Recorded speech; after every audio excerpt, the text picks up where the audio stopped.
On the Reconciling Marriages with Coach Jack podcast, Christian psychologist, author, and relationship coach Dr. Jack Ito will help you to build and restore your marriage. By learning just a few relationship skills, you can help your spouse enjoy your relationship more while getting more love and affection from your spouse. Listen to Coach Jack as he helps you with one more step toward a marriage both you and your spouse will love. People can behave strangely for any number of reasons. Instead of jumping to conclusions, it is better to take a more reasoned approach to finding out what is going on. When Deborah signed up to work with me, she had this awful feeling that her husband might be cheating on her.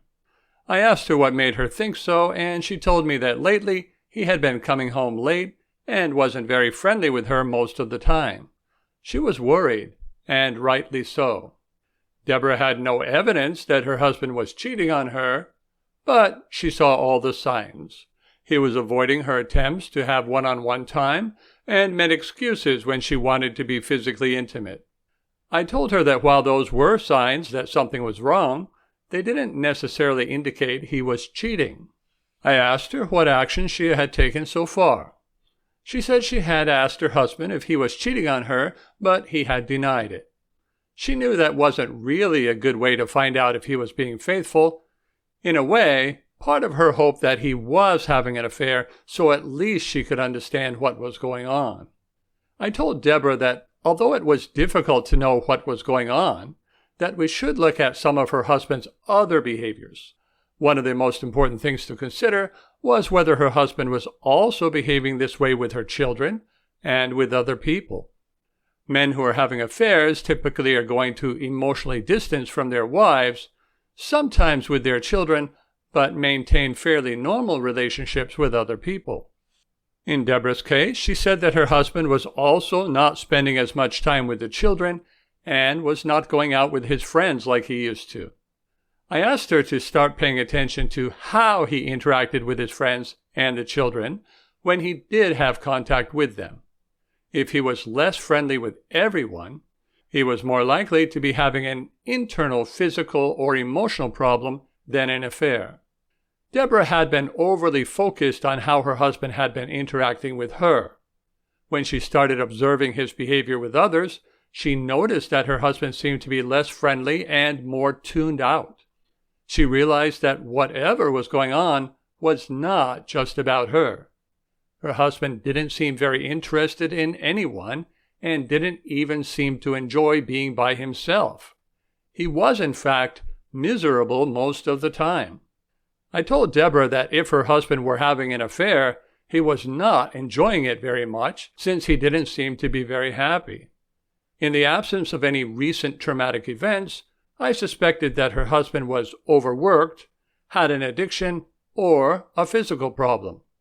Further observations revealed that he was staying late at work, adding more weight to the possibility of overwork.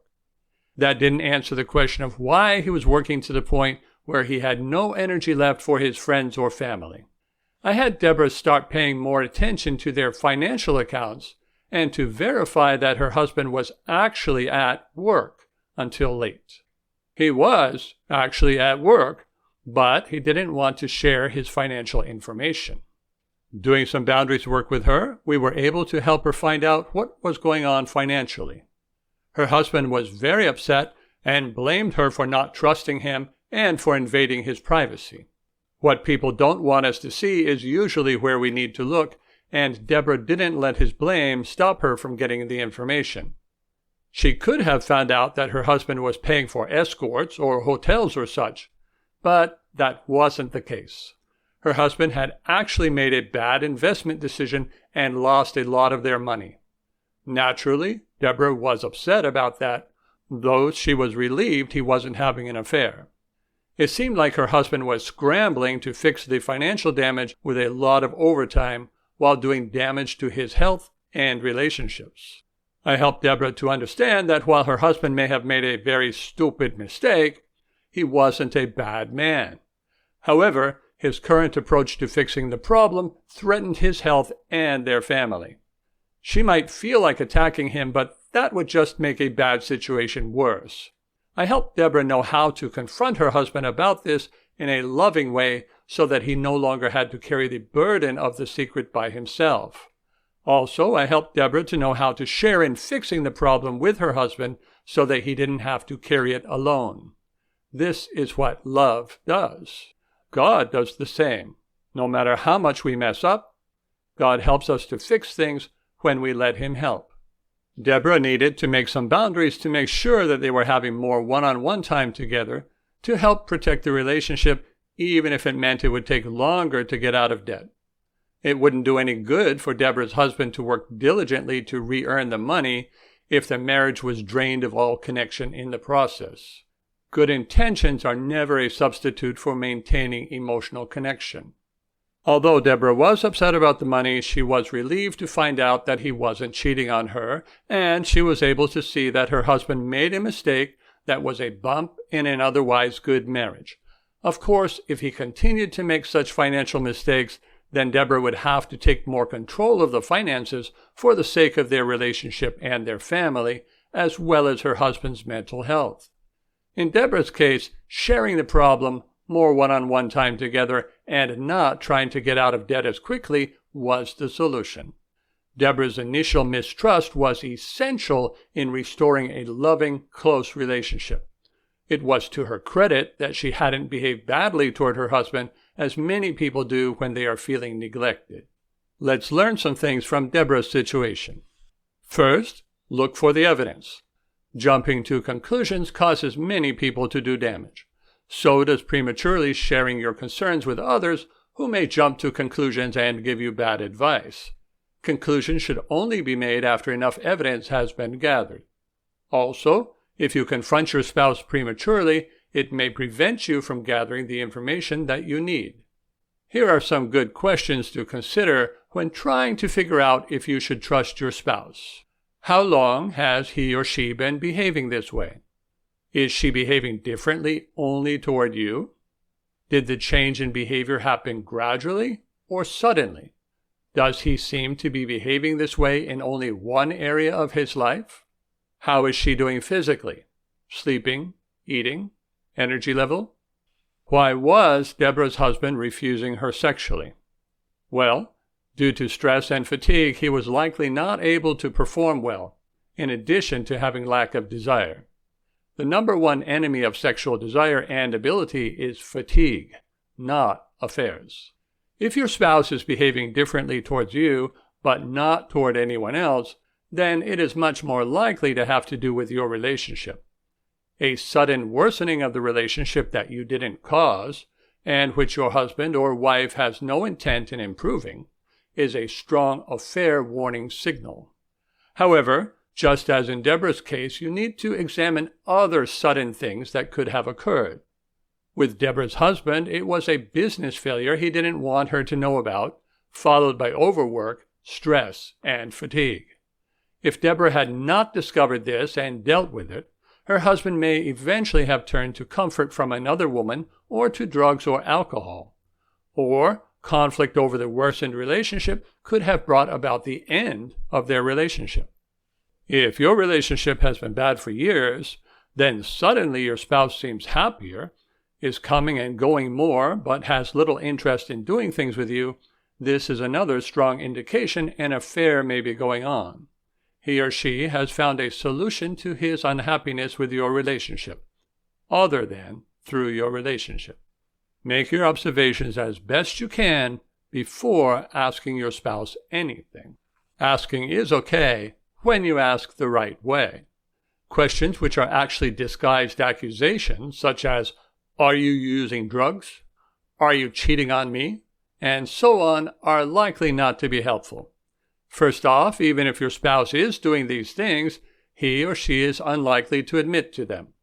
Secondly, if he is not doing these things, then your expressing these doubts only adds more problems to the situation. Much better are questions about your spouse's actual observable behavior. For example, you might ask, "You don't seem so friendly lately. Is there anything going on that I can help you with?" Or, "I noticed that you haven't been sleeping and eating well recently. Is everything all right?" Or, I noticed that you have been coming home later from work than you usually do.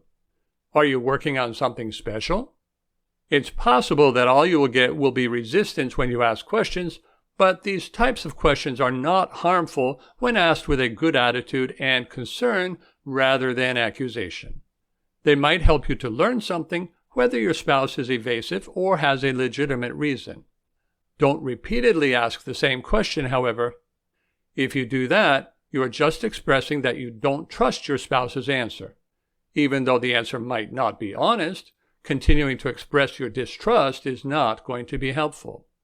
I like to guide my clients to look for corroborating evidence of what their spouse is saying. And if it seems possible that what their spouse is saying is true, to give the benefit of the doubt rather than behave as if their spouse is lying. It is better to trust and be found out wrong than to distrust and be found out wrong. The truth will always come out about your spouse, but relationship damage can last a lifetime. When clients tell me that their spouse will no longer sleep together, is unfriendly, and sexually rejecting, the most important thing is not figuring out whether there is an affair. The most important thing is making things better. It's not necessary to discover the cause to get to work on making things better. The cause will come out in the process. Not getting started may keep the cause hidden, causing delays. When suspicious, make a plan to keep from overreacting. Isn't it an awful thing to feel like you can't trust your spouse's behavior? And you know that will have a negative impact on your relationship. Putting your suspicions to rest by working on a plan to make things better will restore your confidence and your relationship. Here is a 3-step plan for restoring trust and connection. The first step in the plan is going to be for you to make sure that you are not doing anything to cause distance in your relationship. This means eliminating any needy behaviors such as criticism, arguing, complaining, and interrogating. Although you are not the problem, becoming as valuable as possible will make your boundaries more effective when it is time to use them. The second step is to make sure that you are doing all that you can do to help your spouse feel desirable and important. Make sure that you are doing all that you can to be the kind of partner that your spouse would enjoy being with. Don't do anything to compromise your values, but it should not be a compromise to be friendly and attractive. Combining that with the first step will put you in really good shape for the next step when you will be using boundaries. If you have done the first 2 steps and your spouse has not returned to normal, or even better than normal, then your third step would be to use boundaries to deal with any damaging behaviors or lack of participation in your marriage. If you follow this 3-step plan, you will get to see whether this is really about you and your relationship or about something going on with your spouse. Also, it will help you to behave in a way which makes it hard for your spouse to blame his or her lack of loving behaviors on you. If an affair or addiction becomes evident, these steps will put you in the position for your boundaries to be effective. Put your plan into action today and feel better tomorrow. If your spouse is cold and distant or has unusual behaviors that make you suspicious, then your first step should be to ask non-accusatory questions. Whether you get answers or not, you can then look for the evidence to support what your spouse is saying or reasons for the change in behavior. No matter what you discover, or even if you don't discover anything, you have choices about how to proceed. Without exploration, Deborah would not have been able to find out what was really going on with her husband, and would not have been able to intervene for both his sake and the sake of their relationship. Her feelings for her husband might have eroded if she just tried to be patient. Once she was taking action, she was back in control and feeling effective. Your frustration of not knowing what to do will disappear as you follow the right steps. At the end of the steps, you will be glad that you continued to be loving while having good boundaries. And you can also feel glad for not having to live with doubt and to be holding your spouse close again in the warm embrace of a loving relationship.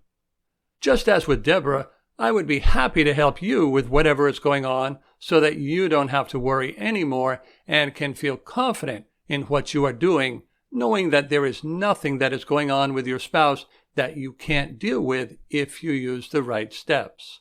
And the very best step for you might be for us to get started in our work together, positively restoring the intimacy you once had and can have again.